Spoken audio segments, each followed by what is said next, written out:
Nagpakamahal ka na sa kanya. Tapos one day, bigla siyang mawawala. O di ba paano ngayon? Hindi masasaktan ka, iiyak ka na naman. Iiyak ka na naman na para kang namatayan.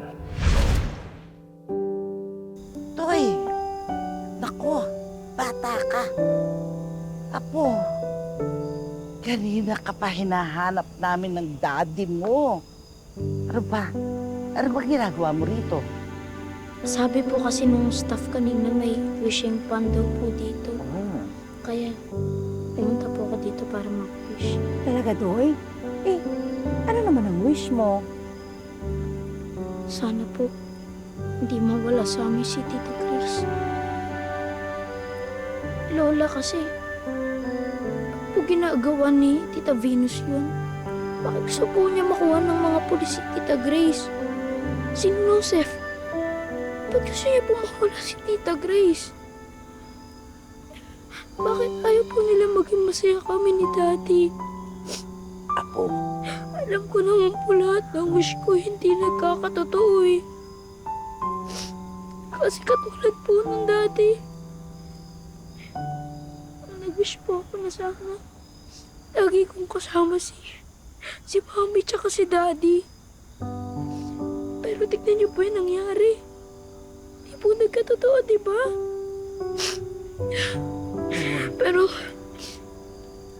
Pero sana po ngayon, sana naman po katotoo naman yung wish ko kasi ayoko na pong mawala si Tita Grace eh.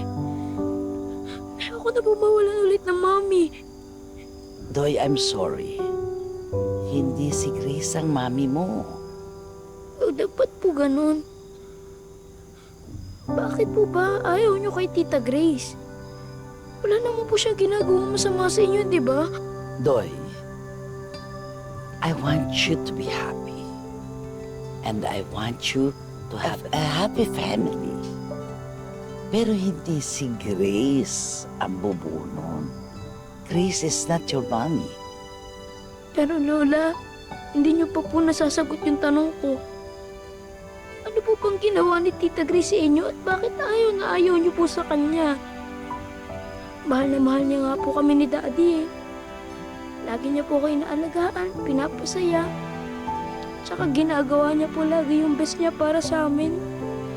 Kahit nga po ikaw, gusto ka niya po maging masaya eh. In fairness naman dyan, ha? Kay Ma'am Grace. Totoo yun.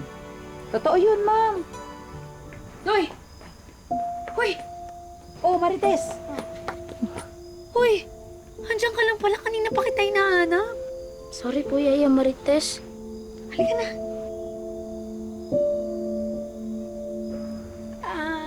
Ma'am. Mag-speech na po si Sir Carlo. Sige, susunod na kami. Sige po. Halika na.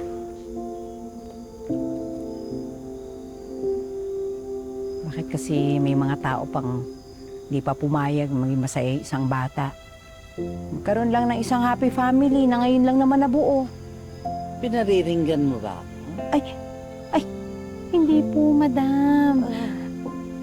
Ang sa akin lang kasi, bakit po kasi hindi nyo tignan si Ma'am Grace sa ibang anggulo?